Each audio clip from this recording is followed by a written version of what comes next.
Malinis po ako, maghuhubad ako, sir. Translation in English, Sir, I am clean. I will strip naked, sir. Still, without mercy, the men shot and killed him. After killing the husband, they arrested the wife and accused her with falsified and non-bailable charges.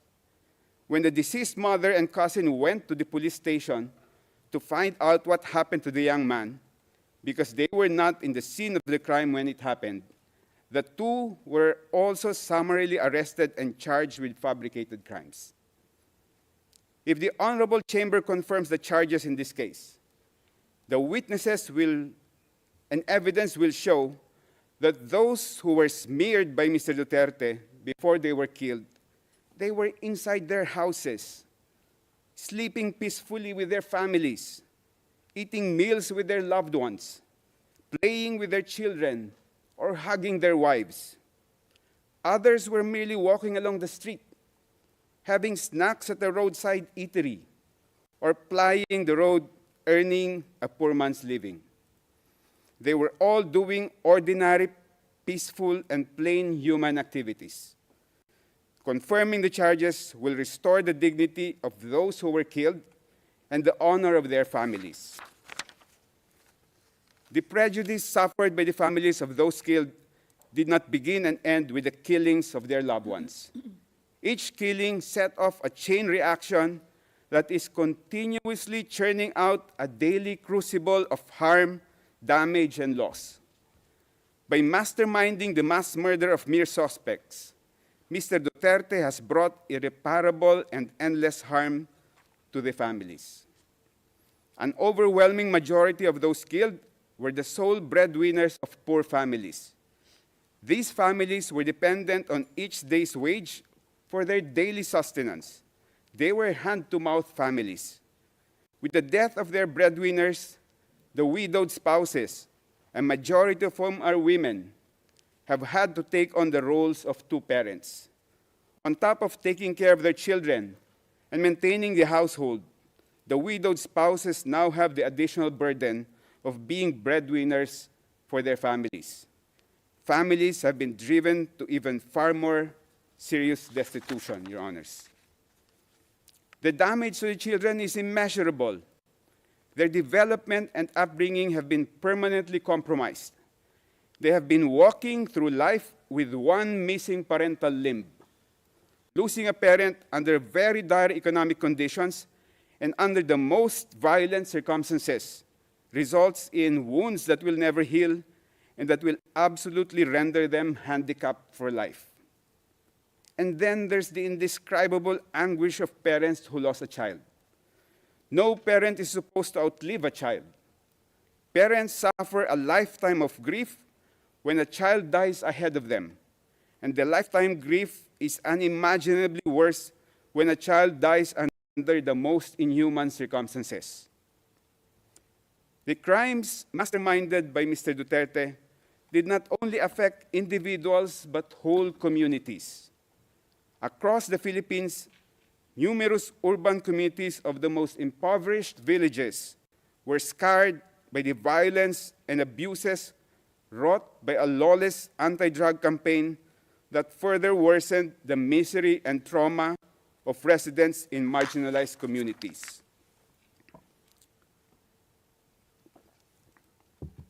In one illustrative instance, Your Honors, after the father of a family was killed inside his house by police officers, the entire neighborhood was so traumatized that for almost 3 months, and during the coldest months in the Philippines, they abandoned their houses at night and they did not feel secure inside their houses because there would be no witnesses if the police would just barge in and shoot at them. In the public market, the presence of many witnesses, they thought, will deter the police from shooting and killing them. It is also the victim's view, Your Honors, that the charges should be confirmed because the resulting presentation of witnesses and evidence during the trial will force police and other law enforcement officers to confront the brazen depravity of the killing of civilians that they either personally committed or allowed to be committed during the Duterte reign of terror. In one operation, the police summarily killed 3 men, 2 brothers and 1 friend, in the very early morning. The police declared that the 3 were nanlaban. They fought back. But the neighbors saw otherwise. The whole neighborhood was so horrified at the macabre treatment of one of the fatalities. The bullet-ridden body of one of the 3 men was brought out from the 2nd floor window and dropped to the ground because the police could not bring the body out through the doorway. When the body hit the ground, the neighbors recoiled at hearing the body emit a cry, aray, translation in English, ouch. The man was still alive when his body was thrown to the ground, and the police just left him to bleed to death. The trial will hold a mirror to the police force and compel them to see how they were turned into executioners and assassins, and their organization transformed into a gigantic criminal organization or turned into a killing machine by Mr. Duterte. The Philippine National Police and the drug enforcement agencies have not made any initiative to purify the corrupted minds of their officers and personnel, to our knowledge. The trial in this case will be a tremendous teaching opportunity that can work to rectify the warped and depraved minds of Philippine security officers. The charges need to be confirmed, Your Honors, for the sake of the entire country, which has been desensitized or made numb by the massive incidents of impunity and the glorification of impunity promoted by Mr. Duterte.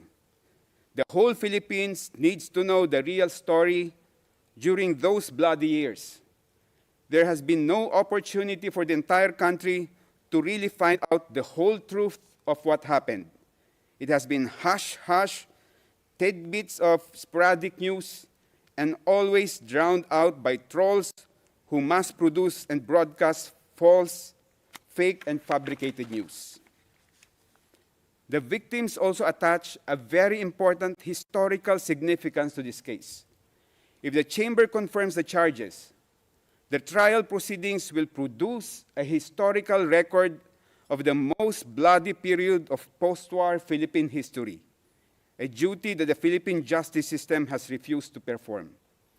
The historical account on the mass murder of so many Filipinos during the Duterte regime needs to be accessible to our future generations, just like the Nuremberg trials and the Tokyo trials, so that they will learn from it and not repeat the same mistake of selecting and glorifying leaders who preach and practice impunity.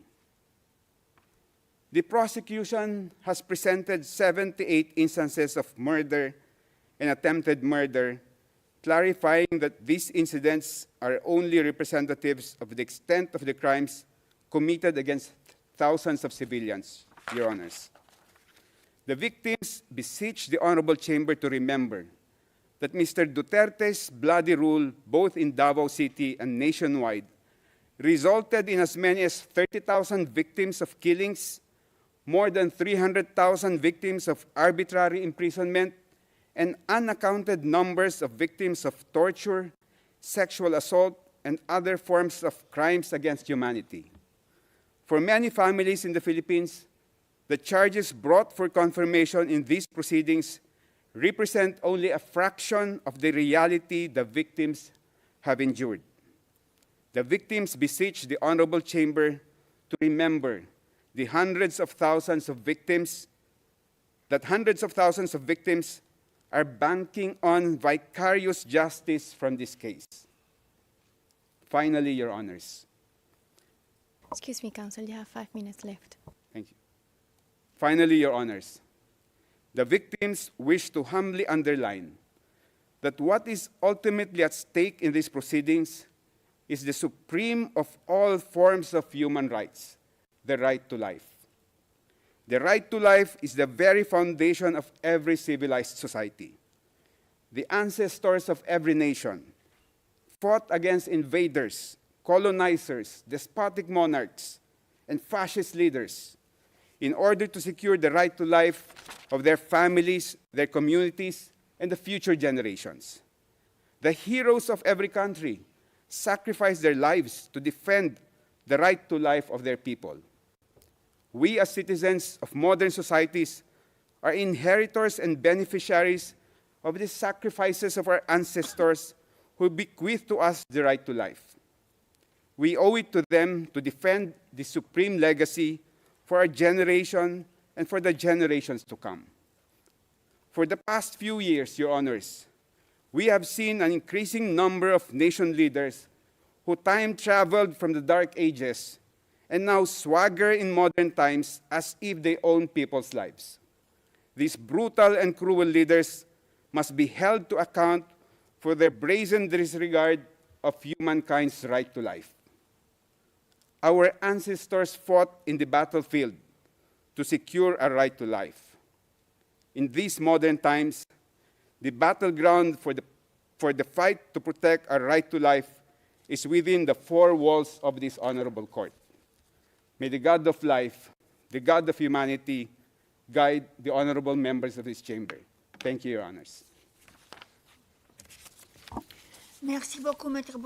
Judge Motok. Thank you very much, Counsel Boutourian. Now over to the defence. Mr. Kaufman, please. And I thank Mr. Boutourian for his intervention.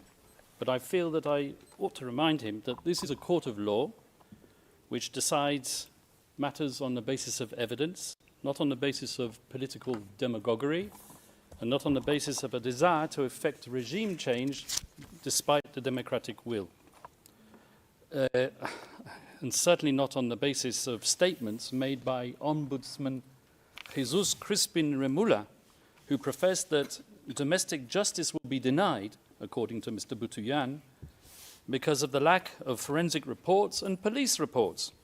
Now, I don't know which case Mr. Boutourian's metaphorical ship sailed into, but he clearly hasn't read the evidence. Whilst he was speaking, we examined the evidence, and out of that evidence, we found at least 35 reports substantiating 49 of the incidents which are mentioned in a document containing the charges.